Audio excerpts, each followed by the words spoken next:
Another day in paradise. I've hit it and I start running in as fast as I can. They're about to hit their shot. We've got a forehand. Boom, all low to high. We've got a backhand. You can play wherever you want, but if you want to win, we've got to get up here. Up to here, okay? Hi everybody, I'm John Gill, certified coach with PPR and IPTPA. I've done a lot of clinics with the pros in the past to learn this wonderful game after 45 years of tennis as well, martial arts. Today we're doing a video on the rules of pickleball. What is pickleball? What are the rules? What makes it different from tennis with the scoring system? Pickleball is incredibly fun, it's incredibly socially interactive, and it just helps your mental health and physical health. It's incredible, there's nothing like it. So come and join us in beautiful Southern California, sunny Southern California. We're gonna start on how to serve in pickleball. I'll do a couple of checkpoints when I first start. Very simple. Checkpoint 1, paddle back, low. Checkpoint 2, ball around approximately 1 o'clock in front. Checkpoint 3, I look, watch my eyes, I look over the shoulder and I'm staring right in the middle of the square. Call the score. First thing is call the score. 0-0-2.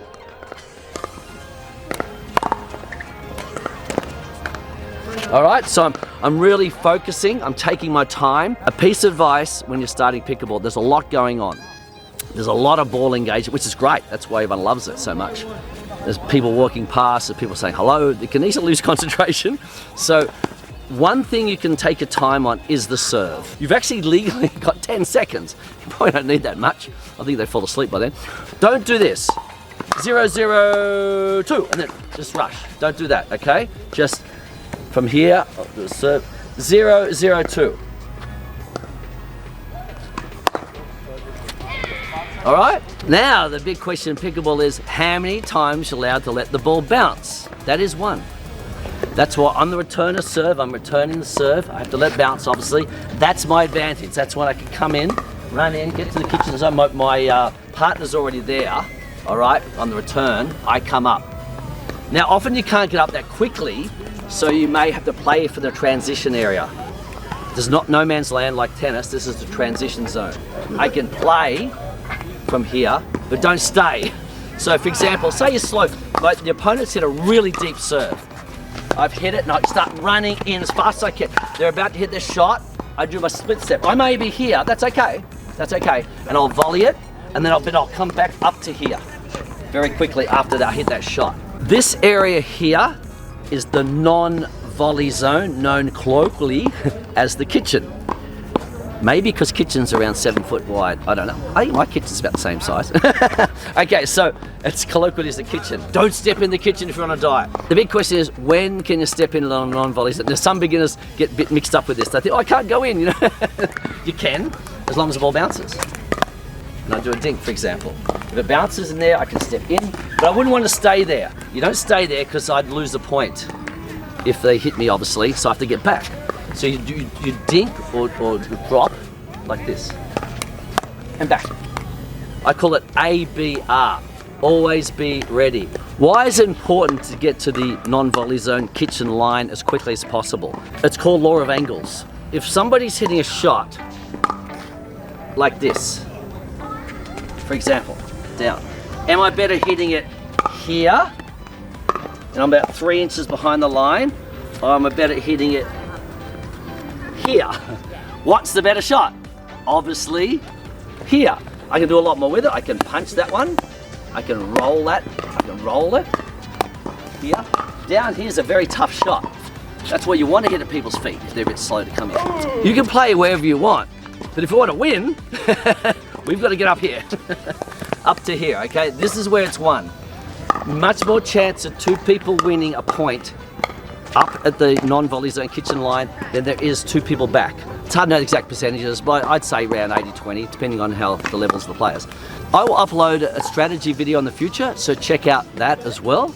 But strategy is a very important part of pickleball. So with the serving, particularly when you're starting as a total beginner and you're getting your range, aim for the middle of the square. I often put out targets for my students right in the middle to aim for.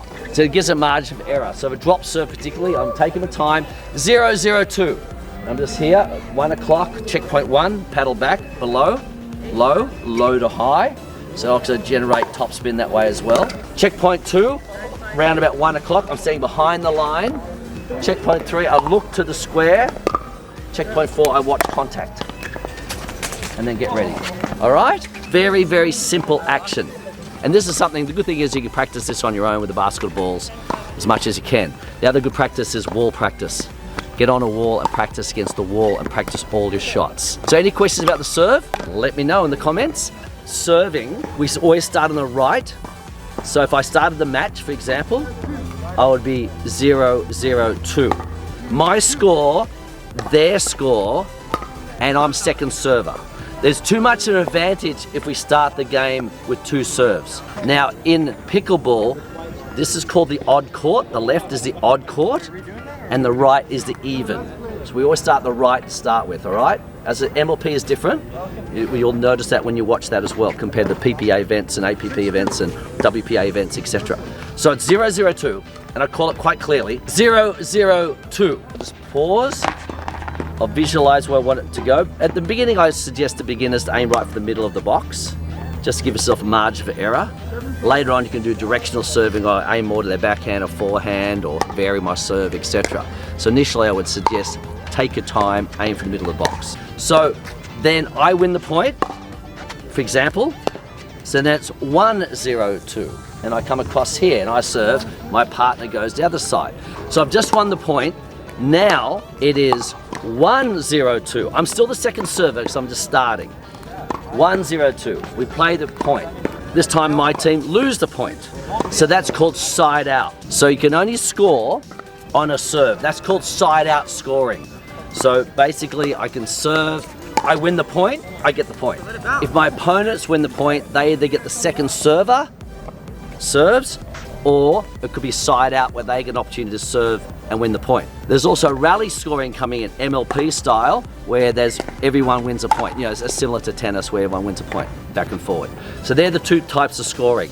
Side out scoring and rally scoring. Most people are starting at the moment with side out scoring. We're gradually getting a bit more into the rally scoring system. And I do advise when you learn to really learn the score quickly and where to stand on a pickleball court, because people are very patient with helping you if you miss shots and everything. They may get a little bit frustrated if you keep asking what the score is and they kind of lose concentration on their game.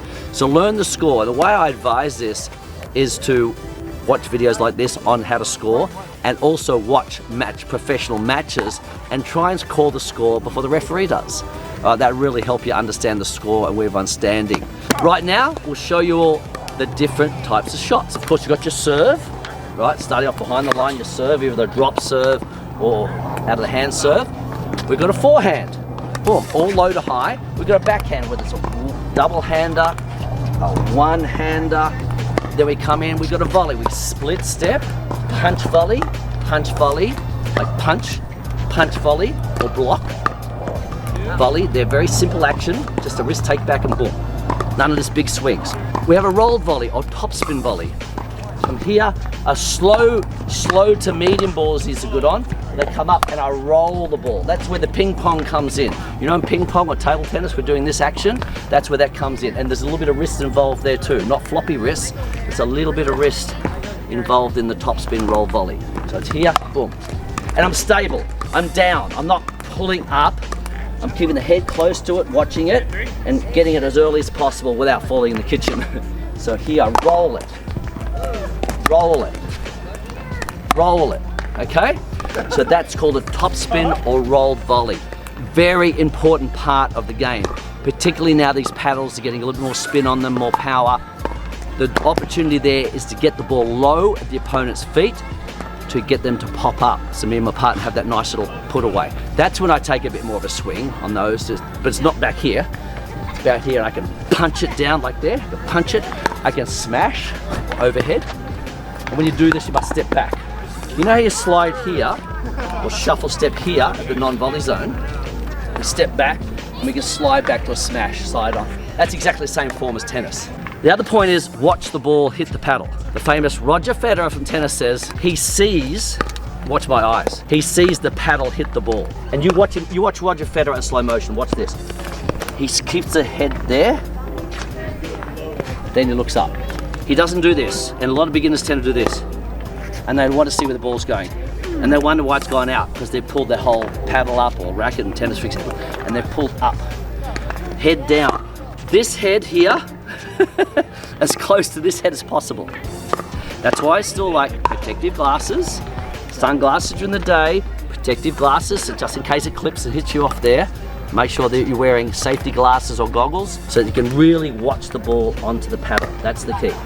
My friend Dave Weinbach, the #1 senior pro, the GOAT, greatest of all time and senior pro, you watch him. We're actually doing Australian tour January 25. If you're interested in that, check out my website. But watch him. He'll actually bring his head in. When he does his slice returns there, he'll actually bring the head really in. It's probably the person the most that watches the ball clearly out of all the pros. He's there and he brings his head actually in, rather than a lot of people do this. They'll just look at their eye, they do their eyes like this. You want to bring the head in. So get in that habit. Head in, watch impact up here, head here, weights on this foot, for example. So I've got all my weight there because we can't step in, obviously, so the weight's here to control it. Also, what I like about it is if I'm hitting a shot here, for example, so I was here, I can then push back to get back to position. This shuffle step or sliding is extremely important. And this is how you should warm up pickleball. Do a lot of this, do a lot of this one as well, the dynamic stretching, all right? General stretch and warm up. And then do some running, do extra running and do some shadow pickleball. Don't make your first run running after a shot in pickleball. Run before, stretch your calves.